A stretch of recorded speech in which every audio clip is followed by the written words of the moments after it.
Hello everybody, welcome back to the 13th episode of Ask Bricksie. That's right, lucky number 13, pretty awesome, hey?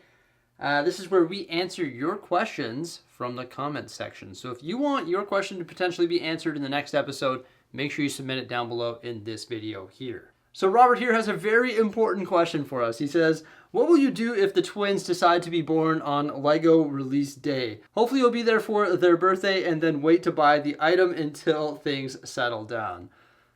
No, man. No way, dude. No way, man. Those twins, they can wait. I'm not going to be there. If it's on LEGO release day, like August 1st or something like that, or September 1st, I'm at the LEGO store. No, I'm just kidding. Of course, I'm going to be there for my twins' birthday. It's not even a question.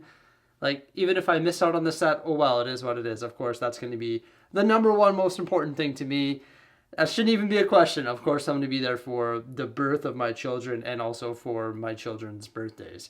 I mean, maybe on their birthday later on, I'm like, all right, your birthday party's on at 12 o'clock or like in the afternoon there. And I'm going to be at the LEGO store at 10 a.m. after I say hello and good morning to them. I'll be at the LEGO store and then I'll come back with my LEGO thing and do my work. I mean, just because it's my kid's birthday later on in life doesn't mean I can take the day off work, right? So when they're born, I'll for sure be there, but maybe later on I would go to LEGO store. Yeah, so that's a good question.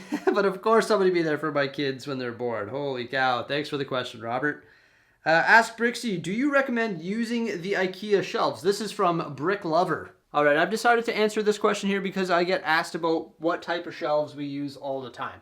These ones right here are the Billy shelves. You can see how deep they are there. It's about 11 inches. They can accommodate things like the big Technic vehicles, the Creator Expert vehicles, Batman sets, all sorts of different stuff. So these are really good for displaying LEGO. Once again, these are the Billy shelves and they actually come in a few different sizes and colors. You can even see that the Billy shelves accommodate massive sets like the UCS AT-AT Walker. Now, we also use the larger shelves known as the PAX units. Now, these aren't shelves, they're actually wardrobe units. So you'll find them with the wardrobes. And they will actually accommodate things like the UCS AT-AT, the Death Star, the gunship, the Death Star 2. So they're really good for accommodating our massive LEGO sets. Now, say you want something shorter in the middle of your room. Well, then you can go ahead and use something like this here. This is the Besta TV cabinets. Now, there's all sorts of other cabinets that you can use from IKEA. There's so many different solutions. Honestly, there's Kallax, there's showcases, there's all sorts of different things that you can use. But the three that we use are, once again, the Besta, which is this, the Billy, and also the PAX. And I do recommend that you use them, yes. Because they're cheap, they're affordable, they're easy to use, and if you need to buy 10 of them, well, once again, they're cheap. So that's good, but that's also a negative thing sometimes because they're cheap. Particle board crap, but they look really good and they display LEGO sets beautifully. So I really do like them. Zane says, do you ever plan on adding any of the stadium sets to your LEGO city? Well, I'm going to tell you right now that stadium sets are the wrong scale. They're sort of the same scale as the Coliseum, and this is what we call a micro figure scale. So I will not be adding stadium sets to our LEGO city because they're the wrong scale. For example, this represents a vehicle, this little 1x2 jumper here. That represents a vehicle in the Coliseum. So I can't put the Coliseum or any of the other soccer stadiums in the city because they're just the wrong scale and it is not going to look right. Even when you watch Lego Masters, I more so watch the Australian one, but you'll hear the judge, Brickman, he'll talk about scale and that you always have to build in the same scale when building a LEGO city or any sort of LEGO diorama. Because if you have different scales mixed together, it looks sort of weird. So for that reason, I will not be getting any of the stadiums. And with that said, I don't watch enough football or soccer, as we call it here in North America. I don't watch enough of that to actually justify getting one of those stadium sets. So that's why there's none even in my shelf collection either. Just because I don't watch any soccer. I don't have time. I only watch the Edmonton Oilers. That's the only sport that I watch. Sometimes I watch F1 as well. And I watch sometimes I watch golf and stuff like that, but not really. Jacob and Ginger Hoffman asked, have you ever thought about doing a car dealership to show off your favorite speed champion cars? I've not seen this done in a city. You can change cars to keep it fresh. This is a really good idea. I love the idea of displaying some cars and stuff in the LEGO city. As you can see, all of our speed champions are here on the shelf. I really do like this idea. I think it's a fantastic one. And like you said, you could switch out the cars. I wouldn't want to make like a huge car dealership. I'd only want to give it probably 132 by 32 base plate, maybe 48, which is 1.5 base plates by 32 deep. So maybe 1.5 plates in the city, but it'd be a really cool idea. I think you could make a car dealership, and like you said, you could swap out the different vehicles from the shelves here, and I think it's a great idea. Am I going to be doing that right away? Probably not, because I got a lot of stuff going on in the Lego City right now. But it's a good idea for sort of like a back burner of lists, or what? It's a good idea to put on the back burner of our project list is what I meant to say there. Wow. Kyron asks, why do you think Lego doesn't have an official app for shopping? I have the instructions app. It's not bad. It's just it's missing a lot of info on the older sets. Do you wish they had an iOS Android app to view the site and shop on? To tell you the truth, I really don't think we need that. I don't think we need a specific Lego app to do shopping. And that's because like their website is so mobile friendly, and a lot of websites in this day and age are really mobile friendly, except for Bricklink. Bricklink should have an app. Bricklink's website on mobile is absolutely terrible. They should have an app. And that's actually owned by Lego. So thinking about that, they should have an app for Bricklink. And also, I think PAB or BAP should be listed on Bricklink, and I think that Lego should be a seller on Bricklink, so that you can do like the auto buy function on Bricklink. That would be so much like so helpful, you know, if you could have Lego as one of your favorite sellers on Bricklink and buy all the parts from them directly on there. I think that's a missed opportunity for them, and it's making my life so hard because I have to cross-reference the Lego website and Bricklink sellers and different prices and everything like that. So if they were all listed on the same website, the same app, that would be so cool, and they should definitely do that. But I'm not sure if they need an app specifically for their website, because their website's pretty mobile friendly. And honestly, if you want to just make an app out of that website, if you just go to your if you pull it up on your phone and you click the little 3 dots on the top right or whatever, if you use Chrome, you can just make a little shortcut to access that website, the click of a button on the app there too. So you can almost make like a little app icon right on your phone just by adding the website to your homepage. So you could do that. But I would love if they actually listed their products on Bricklink, like all their bulk parts and stuff like that, and you could like use the auto buy function on Bricklink. That would be absolutely amazing. They're still trying to sort out their PAB and BAT. There's still problems with it, and all the parts aren't available. For example, we still need more MERPs right here. Dark bluish gray or dark stone gray MERPs. And that brings us to our next question. Because Simon asks, hey Jordan, I'm confused about the PAB gray colors because on Lego Shop Great Britain, they only list dark stone gray or medium stone gray. And yeah, that is confusing. I remember when I first started collecting Lego, I actually was a little bit confused about the colors. So there's old gray colors. There's old medium gray or light gray, which was this color here. You see that? That's like old light gray. So they've recently changed it to light bluish gray or medium stone gray. And this is medium stone gray here or light bluish gray. You see the color difference there? I personally think it looks a lot better, and it was a good change. But the difference is this one is known by 2 names, medium stone gray by Lego and light bluish gray by Bricklink. So it's a little bit confusing. But this is just straight up light gray. So they actually did that for dark gray as well. There is the old school color, which is dark gray right here. That's on the bottom right here, that sort of ugly looking color if you ask me. And then there's dark bluish gray on the top here. Or that one there is also known as dark stone gray, depending if you're looking at Lego or Bricklink. So there's a little bit of inconsistency with the way that they're titling their colors.